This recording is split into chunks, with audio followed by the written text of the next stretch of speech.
नमस्कार दोस्तों, knowledge team centre of learning में आपका स्वागत है। आपके एग्जाम प्रिपरेशन को और बेहतर बनाने की तरफ एक कदम।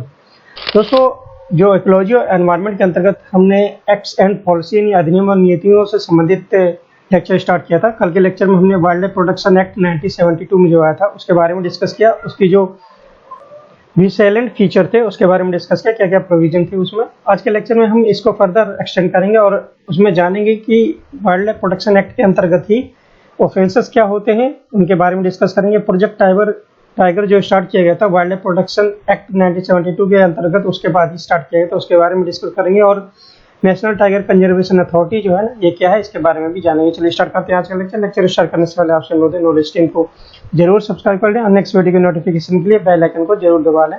इसे दोस्तों के बीच में जरूर शेयर करें जो भी एग्जामिनेशन की तैयारी से जुड़ा हुआ है। तो बेसिकली जो वाइल्ड लाइफ प्रोटेक्शन एक्ट 1972 में जो आया था उसके अंतर्गत अगर ये जो वाइल्ड लाइफ के रिलेटेड कोई भी अगर ऑफेंसेस होते हैं तो उसमें क्या क्या प्रोविजन दिए गए हैं और क्या क्या उनमें जुर्माना है और सजा है, उसके बारे में हम डिस्कस करेंगे। ऑफेंसेस बेसिकली क्या क्या हैं। तो वाइल्ड लाइफ प्रोटेक्शन एक्ट 1972 के अंतर्गत for the offences related to wild animal और देयर पार्ट एंड प्रोडक्ट, मतलब वाइल्ड एनिमल के साथ साथ अगर उनके कोई पार्ट्स हैं, बॉडी के पार्ट हैं और उनका कोई प्रोडक्ट भी है, उनके वाइल्ड लाइफ एनिमल से यूज किया हुआ कोई प्रोडक्ट, इंक्लूड शेड्यूल 1 और पार्ट 2 ऑफ शेड्यूल 2। इसमें अनुसूची 1 और अनुसूची 2 के भाग 2 में जो भी जानवर रखे गए हैं उनसे रिलेटेड अगर कोई हंटिंग होती है या alternation of boundaries of sanctuary और नेशनल पार्क, जो भी सेंचुरी पार्क हैं और नेशनल पार्क हैं, उनकी अगर बाउंड्री भी चेंज होती है, the punishment and penalty have been enhanced. जो पनिशमेंट है यानी जो दंड है और जो पेनल्टी है उसको बढ़ा दिया गया है। और ये कब बढ़ाया है? ये बेसिकली एक अमेंडमेंट एक्ट हुआ था, wild life protection amendment act 2002। तो ये लेटेस्ट ही एग्जामिनेशन में पूछा जाएगा, तो उसके बारे में डिस्कस करते हैं। तो वाइल्ड लाइफ प्रोटेक्शन एक्ट जो 2002 में इसका अमेंडमेंट हुआ था, वाइल्ड लाइफ प्रोटेक्शन एक्ट 1972 का, उसमें मिनिमम इम्प्रिजनमेंट यानी जो भी सजा है वो 3 साल रखी गई थी और जो 7 साल तक बढ़ा दी जा सकती है और मिनिमम फाइन इसमें 10,000 रखा गया है। तो ये basically provision examination point of view से बहुत ही ज़्यादा इंपॉर्टेंट है कि वाइल्ड लाइफ प्रोटेक्शन एक्ट 1972 के अंतर्गत शेड्यूल 1 और पार्ट 2 ऑफ शेड्यूल 2 यानी अनुसूची 1 और अनुसूची 2 के भाग 2 के अंतर्गत जो भी एनिमल्स का अगर हंटिंग होती है या उनके पार्ट्स और प्रोडक्ट्स का व्यापार होता है तो उसके अंतर्गत 3 साल की सजा है जो कि 7 साल तक बढ़ा दी जा सकती है और मिनिमम फाइन क्या है, 10,000 है। और ये कब इसमें अमेंडमेंट हुआ था? 2002 का, उसके अंतर्गत इसको रखा गया है। फॉर ए सब्सिक्वेंट ऑफेंस, अगर एक इंसान ये जो ऑफेंस है जो इससे पहले हमने डिस्कस किया, इसके बाद फिर दोबारा से ऑफेंस करता है, अपराध करता है इन दिस नेचर का, तो इम्प्रिजमेंट उसमें फिर से जो 3 साल के लिए है और जो 7 साल के लिए बढ़ा दिया जा सकता है। लेकिन यहाँ पर जो फाइन है, अगर दोबारा वो अपराध करता है तो 25,000 मिनिमम फाइन कर दिया गया है।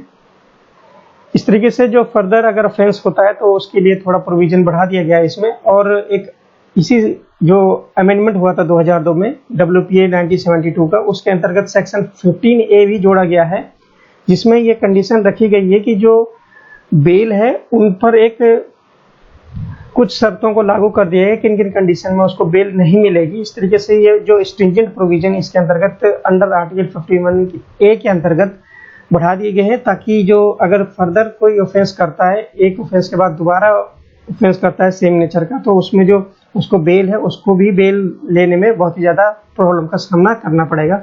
इस तरीके से ये स्ट्रिंजेंट प्रोविजन रखे गए हैं जो अमेंडमेंट एक्ट 2002 में हुआ था। और इसमें यह भी बोला गया है कि जो भी जुर्माना है वो न्यूनतम 25,000 और 7 साल तक बढ़ सकती है। और इसके अंतर्गत जैसे अभी हमने डिस्कस किया, जो ये भी 2002 के अमेंडमेंट एक्ट में आया था, अगर फर्दर ऑफेंस होता है तो ये तो ऑफेंस के मामले में हमने डिस्कस किया कि वाइल्ड लाइफ प्रोटेक्शन 1972 के अंतर्गत क्या ऑफेंस थे। अब यहाँ पर एक प्रोजेक्ट टाइगर के बारे में जो बहुत ही ज़्यादा इंपॉर्टेंट है एग्जामिनेशन पॉइंट ऑफ व्यू से, उसके बारे में डिस्कस कर लेते हैं कि प्रोजेक्ट टाइगर 1973 में जो स्टार्ट किया गया था, टाइगर कंजर्वेशन प्रोग्राम है, जो कि अप्रैल 1973 में इसको लॉन्च किया गया था। प्राइम मिनिस्टर इंदिरा गांधी उस समय थी और ये जिम कॉर्बेट नेशनल पार्क जो कि उत्तराखंड में स्थित है, वहाँ पर इसको लॉन्च किया गया था। जिम कॉर्बेट नेशनल पार्क से जुड़ी एक बहुत महत्वपूर्ण बात है कि ये oldest national park of India है और 1936 में इसको हेली नेशनल पार्क के नाम से स्टार्ट किया गया था। एग्जामिनेशन में कई बार पूछा गया कि हेली नेशनल पार्क का दूसरा नाम क्या है, तो वो जिम कॉर्बेट नेशनल पार्क है और ये ओल्डेस्ट नेशनल पार्क है और 1936 में इसको बनाया गया था। तो प्रोजेक्ट टाइगर बेसिकली एक आउटकम है वाइल्ड लाइफ प्रोटेक्शन एक्ट जब 1972 में आया था, उसके पश्चात प्रोजेक्ट टाइगर को लॉन्च किया गया था अप्रैल 1973 ईस्वी में to save the tiger population, जो कि कंटिन्यूसली डाउन होती जा रही थी। तो वाइल्ड लाइफ प्रोटेक्शन एक्ट 1972 के तहत ही प्रोजेक्ट टाइगर 1973 ईस्वी में इसको स्टार्ट किया गया था। हेली नेशनल पार्क या जिम कॉर्बेट नेशनल पार्क, जो कि उत्तराखंड में 1936 में हेली नेशनल पार्क पहला नेशनल पार्क बनाया गया था। इसमें जो पहले डायरेक्टर थे प्रोजेक्ट टाइगर के, वो कैलाश श्रृंखला थे, और ये एग्जामिनेशन में पूछा जा सकता है कि प्रोजेक्ट टाइगर के पहले डायरेक्टर कौन थे। वो कैलाश श्रृंखला थे। और project tiger was launch with an ambitious aim of increasing the population of tiger. तो जो टाइगर है उसका पॉपुलेशन बढ़ाने के लिए ये मेन फोकस करता है हमारा प्रोजेक्ट टाइगर। इसका साइंटिफिक नेम भी, जो हमारा बंगाल टाइगर है उसका साइंटिफिक नेम भी बहुत ज़्यादा इंपॉर्टेंट है, पैंथेरा टिग्रिस। तो इस तरीके से ये एग्जामिनेशन में पूछा जा सकता है साइंटिफिक नेम क्या है। तो पैंथेरा टिग्रिस है, जिसके पॉपुलेशन बढ़ाने के लिए ही प्रोजेक्ट टाइगर को लॉन्च किया गया था, और कैलाश श्रृंखला इसके पहले डायरेक्टर थे। In the initial year of the project there were only 9 tiger reserve. जो भी जब प्रोजेक्ट टाइगर लॉन्च किया गया था तो शुरू में 9 टाइगर रिजर्व को इसमें शामिल किया गया था, और 9 टाइगर रिजर्व को ध्यान में रखते हुए ही प्रोजेक्ट टाइगर लॉन्च किया गया था। अभी हम देखते हैं कि 50 से ज़्यादा लगभग 51 टाइगर रिजर्व हो चुके हैं, और 18 टाइगर रेंज स्टेट है। मतलब हमारे देश में अगर हम बात करते हैं तो पहले 370 जो आर्टिकल है वो जब एब्रोगेट नहीं हुआ था उससे पहले 29 स्टेट थे और 7 यूनियन टेरिटरी थी। लेकिन अब अगर हम बात करते हैं तो टोटल स्टेट की जो संख्या है वो 28 हो चुकी है, और वहीं पर जो यूनियन टेरिटरी है 8 हो गई है, क्योंकि 2 यूनियन टेरिटरी हमारी नई बनी है, जिसमें Jammu and Kashmir union territory और लद्दाख यूनियन टेरिटरी 2 नई बनी है। तो वैसे तो और इनमें से एक जो दादरा नगर हवेली और दमन दीव, इनको एक सिंगल यूनियन टेरिटरी के रूप में मेंशन कर दिया गया है। तो इस तरीके से टोटल यूनियन टेरिटरी हमारी 8 हो गई हैं, और जो स्टेट हैं वो 28 हो गए हैं। तो 28 स्टेट में 28 में से 18 स्टेट में हमें टाइगर जो है ना पाए जाते हैं। तो ये एग्जामिनेशन पॉइंट ऑफ से बहुत ही ज़्यादा महत्वपूर्ण है। और यहाँ पर एक प्रोजेक्ट चालू किया गया था एम स्ट्रिप्स।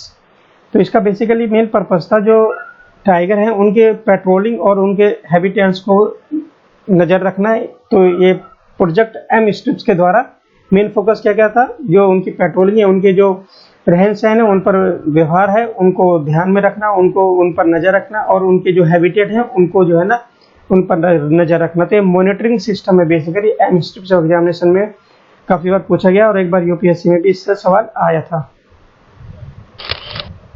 जो 9 प्रोजेक्ट टाइगर स्टार्ट किया गया था, 9 जो हमारे टाइगर रिजर्व थे उनके बारे में जान लेते हैं, जिनमें सबसे पहले अगर इनको याद करने का एक सिंपल तरीका है कि नॉर्थ में एक था और साउथ में एक था। नॉर्थ में कौन था? Jim Corbett national park. वहीं अगर साउथ की बात करते हैं तो वो बांदीपुर कर्नाटका में। इस तरीके से नॉर्थ में एक, साउथ में एक, और ईस्टर्न पार्ट में जो है ना ज़्यादातर टाइगर रिजर्व है। तो यहाँ पर सुंदरबन टाइगर रिजर्व जो कि वेस्ट बंगाल में है, सिम्पलीपल जो कि उड़ीसा में सिमलीपल, और वहीं पर ही जो पलामू झारखंड में है। तो इस तरीके से 3 ईस्ट में टाइगर रिजर्व थे, और वेस्ट में भी 2 टाइगर रिजर्व थे, जिसमें रणथंबोर राजस्थान में आ जाता है, और वहीं मेलघाट जो कि महाराष्ट्र में आ जाता है, और एक नॉर्थ ईस्ट में कौन सा? मानस Assam.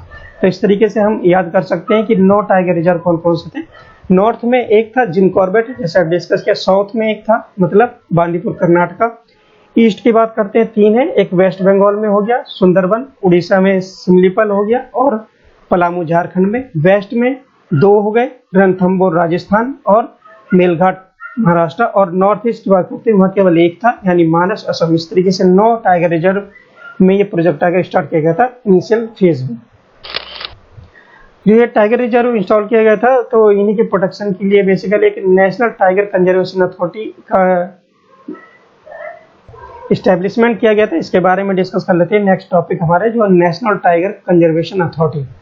Basically national tiger conservation authority, जिसे एनटीसीए शॉर्ट में बोला जाता है, इसको दिसंबर 2005 में लॉन्च किया गया। तो इसको बेसिकली एस्टैब्लिश किया गया था on the recommendation of tiger task force. Basically एक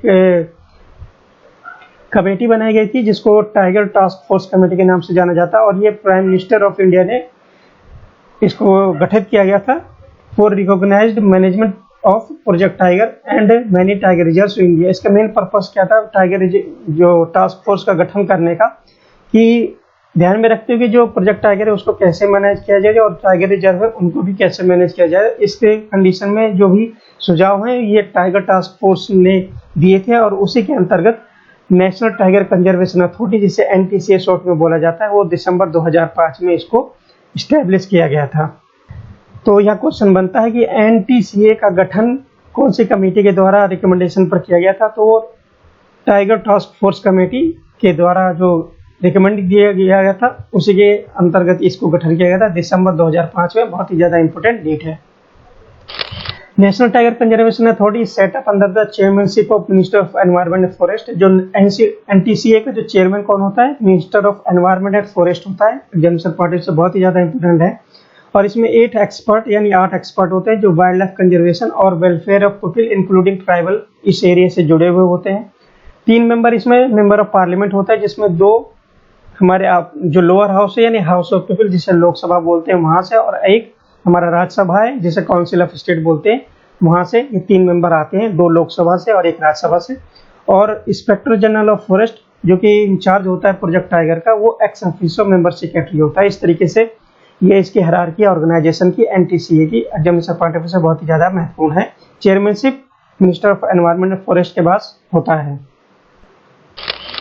इसके फंक्शन देख लेते हैं। NTCA का फंक्शन क्या है। ओवरआर्चिंग बॉडी है, बेसिकली भागों के संरक्षण के लिए व्यापक निकाय है कंजर्वेशन ऑफ टाइगर को कंसर्न में ध्यान में रखते हुए। इसका मेन एडमिनिस्ट्रेटिव फंक्शन क्या है, to approve tiger conservation plan prepared by state government. जो भी state government tiger conservation plan को तैयार करती है उसमें जो प्रोविजन होते हैं उसको लुकआउट करती है और उसमें जो इसको अप्रूवल करती है कि अगर ठीक होता है तो उसको अप्रूव करती है, अगर उसमें कुछ चेंजेस करने होते हैं तो उनको रिकमेंड करती है कि ये चेंजेस कीजिए आप। Then evaluate and assess various aspects of sustainable ecology and disallow any ecologically unsustainable land use।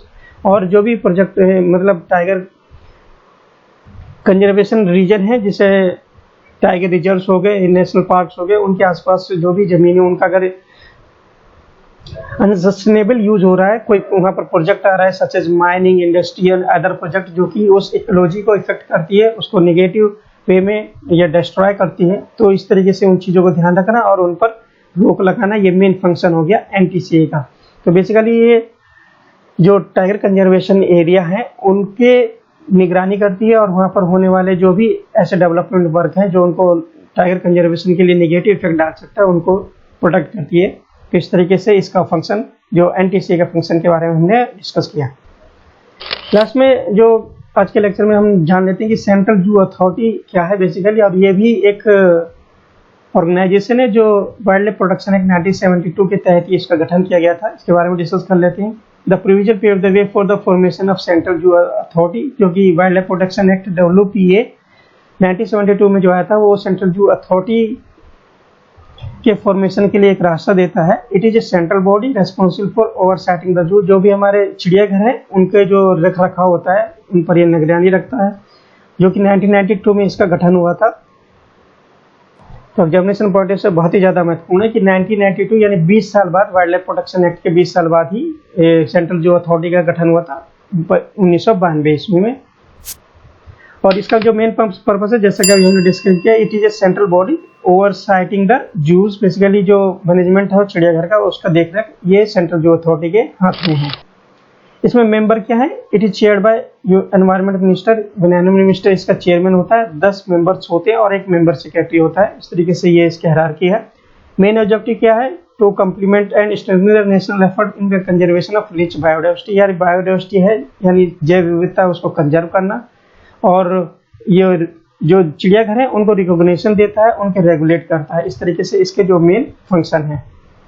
इस तरीके से सेंट्रल जू अथॉरिटी अभी हाल में न्यूज़ में इस साल इसलिए आई है कि इसके जो कंपोनेंट हैं बेसिकली हायरार्की है, जो भी मेंबर हैं, और इसका जो ऑर्गेनाइजेशन स्ट्रक्चर है उसमें कुछ चेंजेस किए हैं। वो क्या किए गए हैं, उसमें एक basically ministry of environment forest climate change ने जो इसका जो ऑर्गेनाइजेशन स्ट्रक्चर है उसमें इंक्लूड किया गया है एक एक्सपर्ट को, जो school of planning and architecture जो कि दिल्ली में, वहाँ से एक एक्सपर्ट को इसमें इंक्लूड किया गया है, और साथ ही साथ एक मोलिकुलर बायोलॉजिस्ट को इसमें इंक्लूड किया गया। ये अभी हाल ही में इस साल की न्यूज़ है। तो इस तरीके से सेंट्रल जू अथॉरिटी न्यूज़ में है, एग्जामिनेशन पॉइंट ऑफ व्यू से बहुत ही ज़्यादा महत्वपूर्ण है।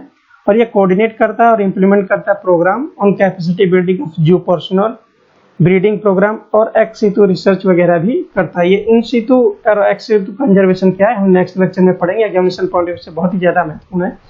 तो इस तरीके से आज के लेक्चर में हमने सेंट्रल जू अथॉरिटी, NCTA और प्रोजेक्ट टाइगर के बारे में डिस्कस किया। आपको लेक्चर कैसा लगा प्लीज़ कमेंट बॉक्स में जरूर बताइएगा। और नॉलेज टीम से जुड़ने के लिए धन्यवाद, और जाते जाते नॉलेज टीम को सब्सक्राइब करना ना भूलिएगा।